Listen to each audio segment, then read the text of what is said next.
কর্ণ, কর্ণ, তুমি পাঞ্চালী? তোমার বিস্ময়ে আমি বিস্মিত নই কর্ণ, কেননা লোকে জানে আমি তোমার শত্রু। হয়তো তুমিও তাই ভাবো। ধ্রুপদ কন্যা, যার চিন্তা আমাকে বহু রাত্রি বিনিদ্র রেখেছিল, দিনের পর দিন অশান্ত, অপমানে দগ্ধ, প্রতিশোধ স্পৃহায় অস্থির, আর আকাঙ্ক্ষায় আকাঙ্ক্ষায় উত্তাল। নষ্ট আশা, ব্যর্থ পরিতাপ, দুর্মর স্মৃতি, আমার অপহৃত নিষ্পাপ যৌবন। ভাবিনি সেই তোমাকে আবার চোখে দেখব। হঠাৎ ইচ্ছে হলো তোমাকে আবার দেখি। তোমার ইচ্ছে হলো? স্নিগ্ধ ছায়া রৌদ্র কোমল হয়ে আসে, সুন্দর এই বনভূমি, মাঝে মাঝে গুঞ্জন পতঙ্গের, মাঝে মাঝে মর্মর পল্লবের, তাছাড়া আর শব্দ নেই। সম্ভব নয় কি কর্ণ, সম্ভব নয় কি এখানে এই আকাশের তলে নির্জনতায় মুহূর্তের জন্য, কয়েক মুহূর্তের জন্য তুমি ভুলে যাবে আমি তোমার বৈরী পত্নী, আমি ভুলে যাব তোমার উপর আমার আক্রোশ। সম্ভব কি নয়, সম্ভব কি নয় মুহূর্তের জন্য, কয়েক মুহূর্তের জন্য তোমার আর আমার মধ্যে প্রীতি বিনিময়? মধুময় তোমার বাক্য দ্রৌপদী, কিন্তু দুঃখ এই, শুধু বনভূমি দিয়ে রচিত নয় পৃথিবী, শুধু পতঙ্গের গুঞ্জন দিয়ে নয়, পল্লবের মর্মর দিয়ে নয়। আছে রাজধানী, প্রাসাদ, আছেন রাজন্যেরা, আছে চক্রান্ত, সংঘর্ষ, অস্ত্রের ঝঞ্ঝনা। মানুষ ভরে তোলে তার জগৎ কর্মের গর্জন আর ঘটনার কলরোল দিয়ে।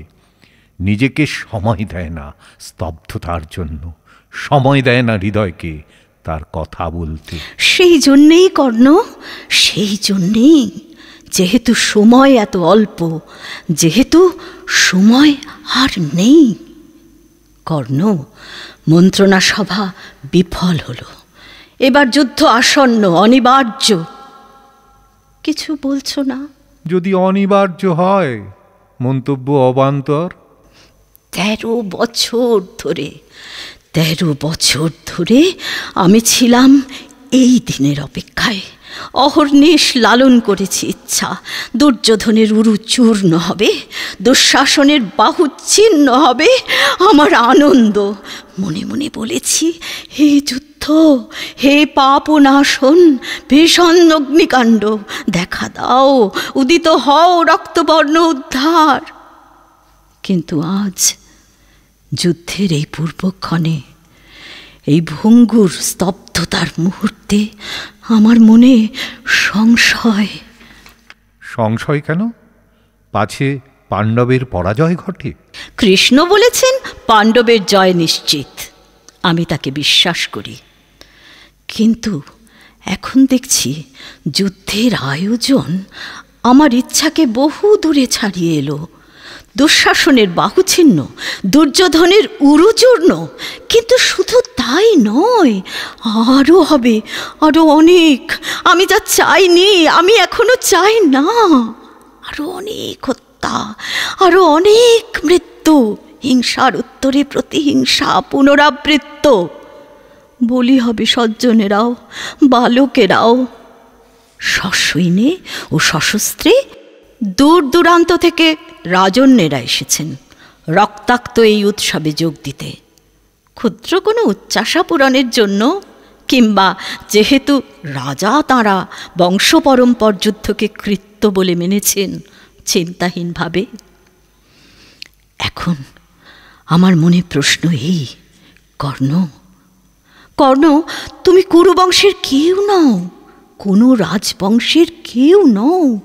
এই যুদ্ধে তোমার স্থান কোথায়? আমার মর্ম কথা তুমি প্রকাশ করলে পাঞ্চালী। আমিও তাই ভাবি মনে মনে। আমি কে?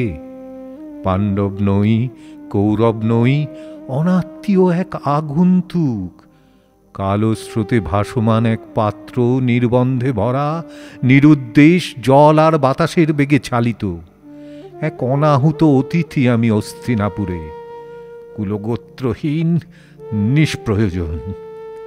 দৈবক্রমে কুরুবংশের কাহিনীর মধ্যে প্রবিষ্ট, বা হয়তো আমারই ভুলে, যেহেতু আমি নিয়েছিলাম যোদ্ধার বৃত্তি, সুতপুত্র হয়েও চেয়েছিলাম অর্জুনের প্রতিদ্বন্দ্বী হতে কোনো একদিন, কোনো এক স্বয়ংবর সভায়। অর্জুনের প্রতিদ্বন্দ্বী? অথচ মাঝে মাঝে অদ্ভুতভাবে তোমাকে অর্জুনেরই আত্মীয় বলে মনে হয়। একটা নতুন কথা শোনালে তুমি পাঞ্চালী। এ কথা কেউ আগে তোমাকে বলেনি? তোমার ওই হাসিতে, হাতের ভঙ্গিতে, কখনো তোমার কণ্ঠস্বরে, ওষ্ঠরেখায় স্পষ্ট নয় কিন্তু আচম্বিতে ধরা পড়ে সাদৃশ্য, যেন দুই ভাই, তুমি আর অর্জুন। তোমার কল্পনা শক্তি প্রখর, সুতপুত্রের সঙ্গে পাণ্ডুপুত্রের সাদৃশ্য। কিন্তু হয়তো কিছু আছে যা বংশ দিয়ে বিচার্য নয়, স্বতঃস্ফূর্ত আকস্মিক কোনো কৌলিন্য। আমি আজ তাই দেখছি তোমার মধ্যে। সত্যি বলতে তোমাকে আমি এই প্রথম দেখলাম। এর আগে স্বয়ম্বর সভায় তুমি যখন ধনুক তুলে দাঁড়ালে, আমি দেখেছিলাম শুধু এক ঝলক উজ্জ্বলতা, এক দীপ্ত পুরুষের আভাস মাত্র। কেননা তখনই পুরোহিত আমার কানে কানে বললেন, ইনি সুতপুত্র, তোমার বরণীয় নন। আমি নামিয়ে নিলাম চক্ষু, বুঝলাম তুমি ফিরে যাচ্ছ। তুমি দ্বার পথে, আমার দৃষ্টি তোমার দিকে ছুটে গেল। সেই মুহূর্তে তুমি নিষ্ক্রান্ত হলে। কর্ণ, দীর্ঘশ্বাস কেন? ভালো নয় পাঞ্চালী, ভালো নয় নতুন করে বেদনা জাগানো, নতুন করে সেই জ্বালা, সেই প্রতিকারহীন অবিচার। দ্রুপদ কন্যা, ফিরে যাও। তোমার রূপের রশ্মি আমার পক্ষে দুঃসহ, তোমার ললিত কণ্ঠ আমার পক্ষে উৎপীড়ন। এখনো জ্বালা? এতদিন পরেও দূত সভায় তোমার প্রতিশোধ কি পূর্ণ হয়নি? তোমার মনে আছে? তোমার মনে আছে দূত সভায় আমি কি বলেছিলাম, কি করেছিলাম? আমি ছিলাম আর্ত উদ্ভ্রান্ত, তোমাকে লক্ষ্য করিনি। আমারও স্মৃতি অস্পষ্ট, শুধু মনে পড়ে হঠাৎ তোমাকে সভাস্থলে দেখতে পেলাম। চোখে তোমার অশ্রুর বন্যা, চোখে তোমার রোষাগ্নি, বিশ্বস্ত কেশ, বিশৃঙ্খল বসন, লজ্জায় তুমি উজ্জ্বলতর, অপমানে দেদীপ্যমান, লেলিহান বহ্নি শিখার মতো সুন্দর, ঝঞ্ঝাহত তরণীর মতো অশান্ত, এক আশ্চর্য অরন্তুদ উন্মোচন, এক অবিশ্বাস্য চিত্তমন্থন আবির্ভাব। আর সেই মুহূর্তে আমারও শোণিত হল প্রজ্বলন্ত, আমার মস্তক যেন দীর্ণ, আমার চিন্তায় অন্ধকার, আমার স্নায়ুতন্ত্রে কম্পমান উন্মাদনা, কামনা, ক্রোধ, দুঃখ সব একসঙ্গে, বিশাল কামনা, সীমাহীন দুঃখ একসঙ্গে। আর তারপর ঠিক মনে পড়ে না, আমি কি হেসে উঠেছিলাম যেন মদিরায় মত্ত, উদ্গীর্ণ করেছিলাম কোনো বাক্যে আমার নক্কার। শুধু এটুকু জানি, আমার সেই অন্ধ উচ্ছ্বাসের অর্থ কেউ বোঝেনি। থাক কর্ণ, থাক। অতীত আর আলোচ্য নয় এখন, কেননা সব তর্কের মীমাংসা হবে যুদ্ধে। তবু তোমার কাছে একটি জিজ্ঞাসা আমার, ওই যাকে অবিচার বললে তুমি, তার দৃষ্টান্ত শুধু কি আমার স্বয়ম্বর সভা? তুমি দুর্যোধনকে বলো তোমার সুহৃদ, কিন্তু তার কাছে কি পেয়েছ তুমি? এক মুঠো রাজত্ব? কিন্তু তোমার ওই অঙ্গরাজ পদবী, তা কি নয় অন্তঃসারহীন অভিধা মাত্র? ক্ষমতা সব দুর্যোধনের, কর্তৃত্ব সব দুর্যোধনের, তুমি শুধু ব্যবহার্য তার, যন্ত্র যেমন যন্ত্রীর। বীর তুমি, এই কি তোমার যথাযোগ্য সম্মান? তোমার যুক্তি আমি মানতে বাধ্য, কেউ আমাকে রাজা কর্ণ পর্যন্ত বলে না। তুমি কি ভাবো সম্ভব নয়, বিশ্বাস্য নয়, তবু ধরা যাক দৈবাত, যদি কৌরব পক্ষ জয়ী হয় যুদ্ধে, তুমি অংশ পাবে রাজত্বের। ভরত বংশে যার জন্ম নয় সে পাবে রাজত্বের অংশ? তুমি মানো এই যুদ্ধে কোনো অংশ নেই তোমার? যে পক্ষেরই জয় হোক, তোমার কিছু এসে যায় না। আবার আমার মর্ম কথা তোমার মুখে শুনলাম। আমি জানি তোমার অধর্ম হবে দুর্যোধনের বিরুদ্ধে যদি যাও কখনো। রাবণ ভ্রাতা বিভীষণকে আমি প্রবঞ্চক বলি, কিন্তু আছে এক অন্য পথ, তৃতীয় পথ, সপক্ষে নয়, বিপক্ষে নয়, বিবিক্ত, ত্যাগ নয়, অত্যাগ নয়, নির্লিপ্তি। তোমার রাজ্য কেউ হরণ করেনি কর্ণ, কোনো রাজ্য তোমার প্রাপ্য হবে না। তুমি নও কোনো জ্ঞাতি বা কুটুম্ব, কেউ পারবে না তোমাকে দোষ দিতে যদি নিরপেক্ষ থাকো। আমার বিশ্বাস শাস্ত্র তোমাকে সমর্থন করবে। দেখছি তুমি কৃষ্ণের কথায় বিশ্বাসী নও, পাণ্ডবের জয়ে তুমি সন্দিহান। অন্তত নিশ্চিত জানি কৌরব পক্ষের নেতৃগণের নিপাত। আর তাই বলি, যে যুদ্ধে তোমার কোনো অংশ নেই, স্বার্থ নেই, তাতে যুক্ত হয়ে তুমি কেন প্রাণ দেবে কর্ণ? যুদ্ধে মৃত্যু হলে স্বর্গলাভ হয় ক্ষত্রিয়ের, কিন্তু তুমি তো জন্মসূত্রে ক্ষত্রিয় নও।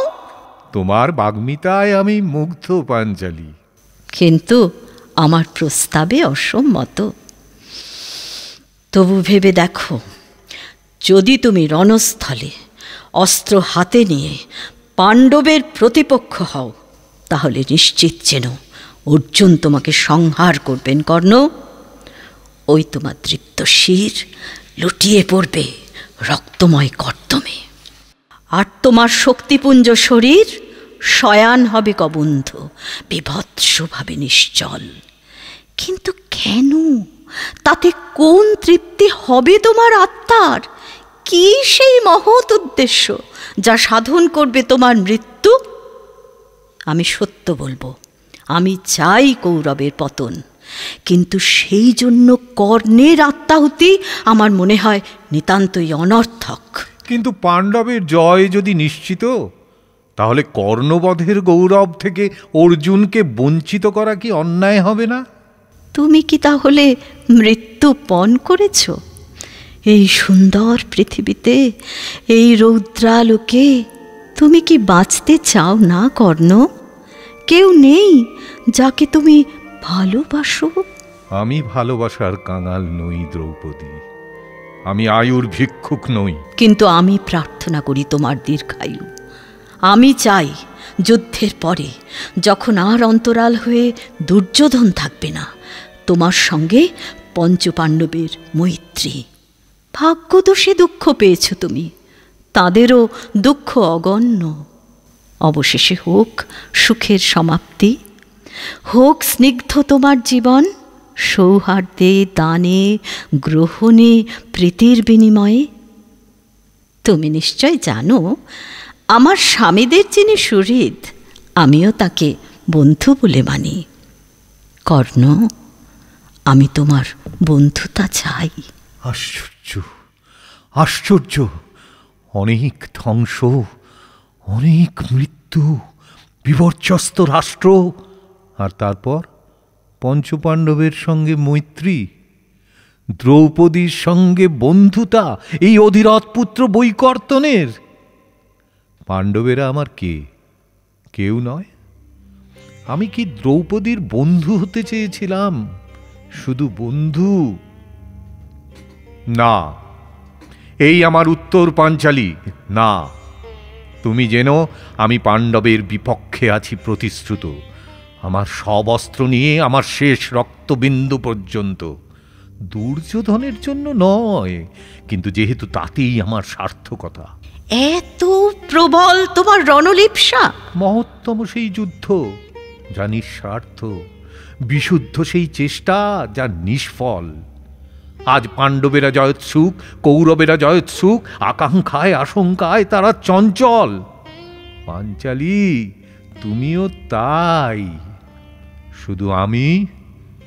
ইচ্ছাহীন শঙ্কারহিত। শুধু আমি অনাবিলভাবে প্রস্তুত। তুমি জেনো, আমি দুর্যোধনের যন্ত্র নই। কেউ মিত্র নয় আমার, কাউকে আমি শত্রু বলে ভাবি না। আমি স্বাধীন, আমি নিঃসঙ্গ। দেখছি তোমার কুখ্যাতি মিথ্যা নয়, তুমি দাম্ভিক, তুমি স্বেচ্ছাচারী। ভাবতে পারিনি দ্রুপদ কন্যা, আমিও তোমার সেবক হতে পারি কোনোদিন, আর তাও বিনা ত্যাগে, বিনা শ্রমে, শুধু নিশ্চেষ্ট থেকে, শুধু দিন যাপন আর প্রাণ ধারণ করে। যদি তোমার পক্ষে বর্জনীয় হয় নিজের ইষ্ট, লোভনীয় হয় আত্মলোভ, তাহলে আর বাক্য ব্যয় নিরর্থক। আমি যাই। পাঞ্চালী, এই প্রথম তুমি আমাকে কিছু বললে, এই প্রথম কোনো আদেশ করলে আমাকে। আমার দুর্ভাগ্য, আমি তা পালন করতে পারলাম না। তবু আমাকে বলতে দাও, অনেক ভাগ্যে আজ তোমার দেখা পেলাম। যুদ্ধের আগে শান্ত সময়ে রৌদ্রময় আকাশের তলায়।